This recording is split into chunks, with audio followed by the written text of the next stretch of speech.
Welcome to Revolutionary War Rarities, the podcast of the Sons of the American Revolution. Like, follow, and subscribe to our podcast in your favorite application. You can also follow our podcast at fastfunhistory.com. For education resources provided by the National Society Sons of the American Revolution, go to education.sar.org. And now, Revolutionary War Rarities.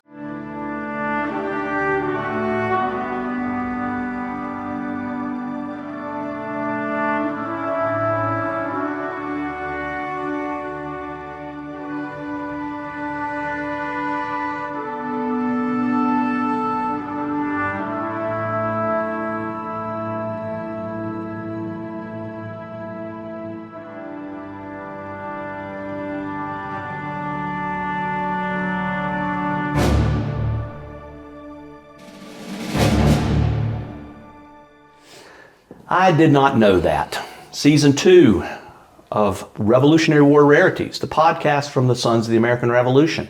My name is Jim Griffith. And my name is Steve Holman. And Steve, I appreciate you joining me today. Jim Maples is normally the co-host. You're our producer, and we appreciate all that you've done for us. Jim Maples is out today. He was just not able to be here for this recording, but I appreciate you stepping in. No problem. It's nice to get on the other side of the camera. Yeah, absolutely. And so today's episode is titled, I Did Not Know That. Now, we have had several trivia episodes in the past, and they always seem to be pretty popular, so I figured we would do this again. And today, we're in a very special place, which we've been a number of times before. We're in the American Village in Montevallo, Alabama. We are in a replica of the President's house, not the White House, but the President's house. The original house was the Robert Morris House in Philadelphia, Pennsylvania, and it's the house that served as basically the White House for George and Martha Washington for 7 of their 8 years in office. And that is the house that we're in down here in Montevallo at the American Village. And we are with a very special guest, and his name is Val Crofts. Val is the Chief Education Programs Officer at the American Village in Montevallo. Thank you for being here, Val. Oh, we appreciate it. My pleasure. I am actually a pretty big fan of you guys. You guys and your podcast is wonderful. Thank you for all you do to further revolutionary education, and I sure appreciate it. So thanks for having me. No problem at all. Well, so thanks, Val. So let's get this one started. As you know, the reason this podcast is called Revolutionary War Rarities is because we have that rarely known, rarely taught history around the founding of the United States and the Revolution. Today is not going to be any different. So here's the first bit of information. Did you know that the first continuously printed newspaper in the colonies was called the Boston News Letter? The printing of that paper was actually shut down because the governors did not like the fact that they were criticizing their leadership, so that this factor ultimately played into the freedom of the press. First Amendment of the United States Constitution, which is part of the Bill of Rights. I did not know that, but that's why history is so important, right? Why does that exist? Well, it exists because somebody tried to do the opposite at some point, and it didn't go over well, right? And like most things, you might make the argument that we've done a pendulum thing. We've gone from one end to the other end. That's right. Which is fairly common equilibrium, also. Right? Yep. Absolutely. How about this one? So many people are aware that Ben Franklin and his wife Deborah were never formally married. They actually had a common law marriage since about 1730. And part of the reason for that was Deborah was actually married before. Many people thought that it was sort of Franklin being Franklin, we'll just go the common law route, might be more convenient for everybody. But Deborah was actually married before to a guy named John Rogers. And he was from Philadelphia, and he had skipped out on her and on a whole bunch of people that he owed money to. So he left and went away, and so she never was formally divorced from him, so she could never get married again to Dr. Franklin. So another part of that is that they really loved each other.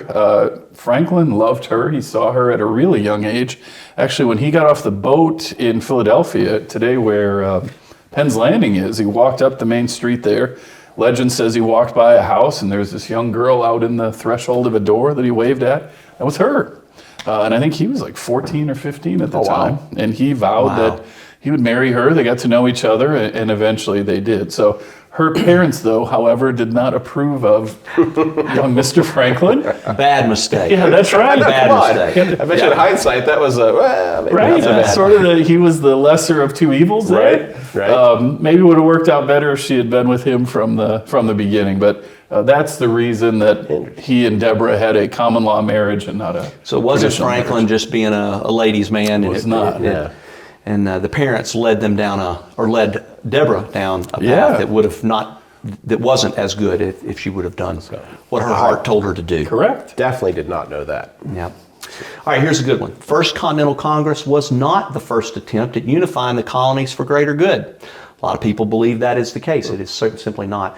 There were, in fact, numerous congresses in the 16 and 1700s designed to unify the colonies, mostly for their defense. In the 1600s, there was the New England Confederation, and there was the Dominion of New England, which was a governing body created by the British.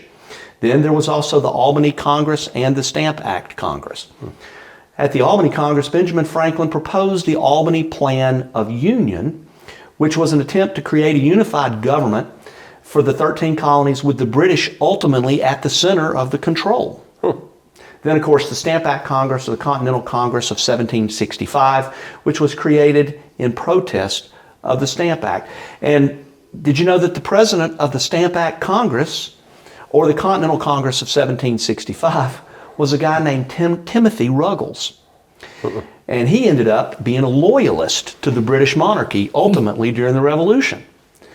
So the president of the Congress called into session to determine how best to deal with the Stamp Act, remained a loyalist until the end of his life and was exiled into Nova Scotia.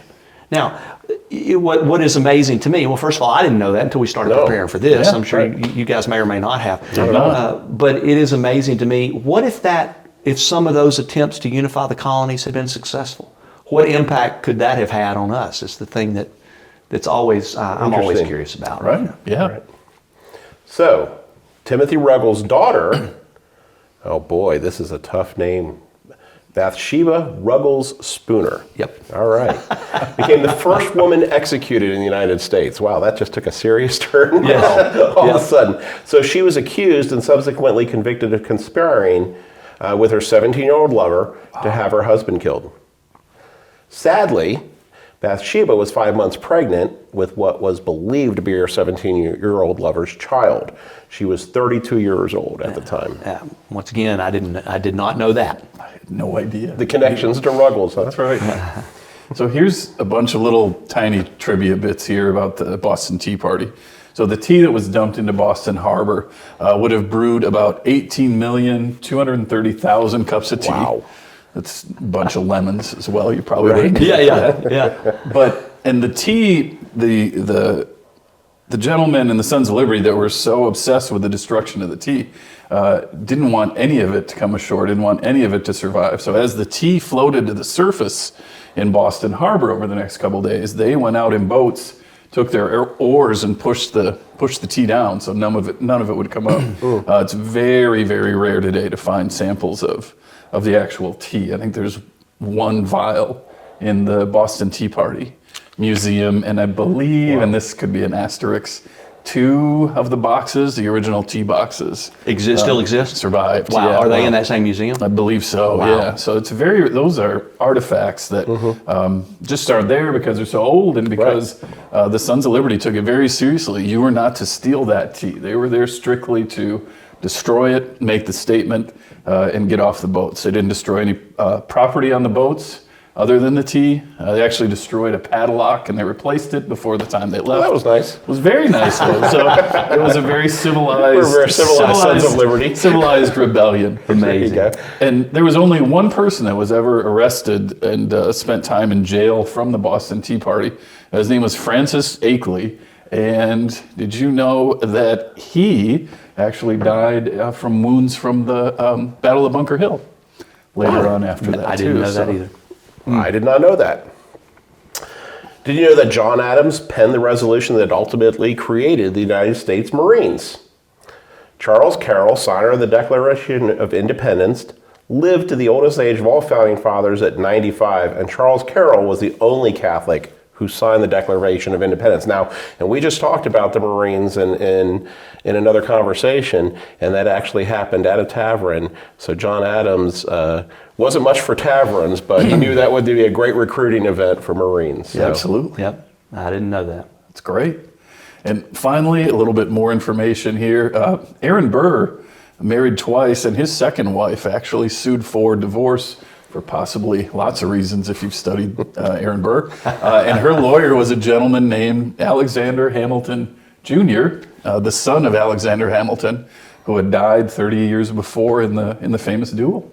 Also, Americans in the American Revolution only won about a third of the battles during that war, about 33%. We think of it as this big, victorious, glorious victory, which it was, but it was sort of a war of attrition, I think, and people forget that. And the most highly paid spy during the American Revolution was a lovely lady by the name of Peggy Shippen, and she just happened to also be Benedict Arnold's wife, so ran in the family. So let me back this up 1 second. Yeah. Aaron Burr, Yep. his wife files for divorce, basically, and her attorney is the son of the man that he killed. Yeah, that's correct. Talk about 30 years incentive. earlier. Talk about incentive. Absolutely. You're not getting any mercy from that attorney at all. No. Wow. Absolutely not. I did not know that. Well, at the village here, I serve as you said, as the education programs officer here and chief historian as well. And, American history and teaching it correctly, like you guys do, is at the core of what we do too. We have an amazing country. Our fabric is woven into our history, and it really is why we are who we are. History needs to be taught, needs to be studied. Right. I've heard you guys and Jim Maple say in other episodes that it's the best early warning system that we have, and I agree. The more history we know, the more reactions that we know. And the more reactions we know, the more informed we are about the past and the present as well. Yeah, you can go all the way back to the Bible, and the same actions that are happening today were happening then. It's just history repeating itself. And so, we've got to get that out there so that, people can learn from it, hopefully, and maybe change course. No, absolutely. And I taught high school for 20 years as well, and I've just always thought that you get the correct history out there, let people learn from it, let people be inspired by it, which leads them to care about it and love it like we do. So it's not for people to like, it's for people to learn from. Absolutely. But it's, like we said, you can't understand what might happen in a situation today if you don't know what a very similar situation generated 200 years ago. Right. And so it's not just to learn dates, right? No. It's to learn sequence. And history is not Cause about and dates. effect, And I always say this, right? It's cause and effect. It's sequence. It is this bad action led to this really bad reaction. So in the future, we don't ever want to take that action. You might not want to do that action because we've shown that it will lead to a bad reaction. Yep. Yeah. And I've always thought too that the stories, I think, the names and dates are important too, but the people are what's truly important, and to connect with the people from the past and see how similar they were to us in many ways. They're real people. Helps us to step into their shoes. I mean, I know that the founding fathers, we all think of them as born at age 70, but they were real flesh and blood people who went through the things we do, and it's so vital that we study them. And that's what I love about coming here to the American Village, is because of the amazing work that you all have done here. You can get that connection that especially myself coming from Florida, we weren't really a thing until Andrew Jackson accidentally took them from the Spanish. So, he had to reach out and say, hey, by the way, I just took Florida from the Spanish, by the way. So we don't have a lot of that history down there in the regards to the revolution and the founding of the country. So to be able to come to some place that's not,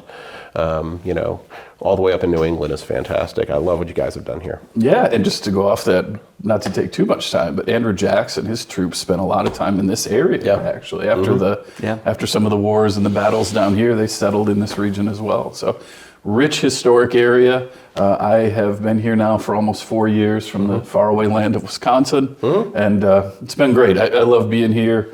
I love being with the village, and I'm looking forward to what we're doing. And again, thank you guys for what you do. It's wonderful, and I love listening to you. So, Well, welcome to the Deep South. yeah, thank you very much. Thanks so much for letting us film here. It's Yeah. fantastic. Thank you, Val. Great to have you. My friends, that is a Revolutionary War rarity. Val, we are thankful to have had you join us today. We are thankful for the service, as we've said, of the American village, everything that you have meant to education in the Deep South on the American Revolution. You guys play a critical role. We're thankful for you guys, thankful to be here today, and thankful to have had you on this episode. You are very welcome, and anytime, I'd love to come back and talk to you again. So thank you. Very good. And so for those of you watching out there, if you want more information on the American Village, check out their website at www.americanvillage.org, which I'll make sure is also in the graphics for this video. Great. My name is Jim Griffith. And my name is Steve Holman, and we thank you for joining us today. And please make sure you join us for the next episode of the Sons of the American Revolution podcast, Revolutionary War Rarities. This has been a production of the National Society, Sons of the American Revolution, www.sar.org.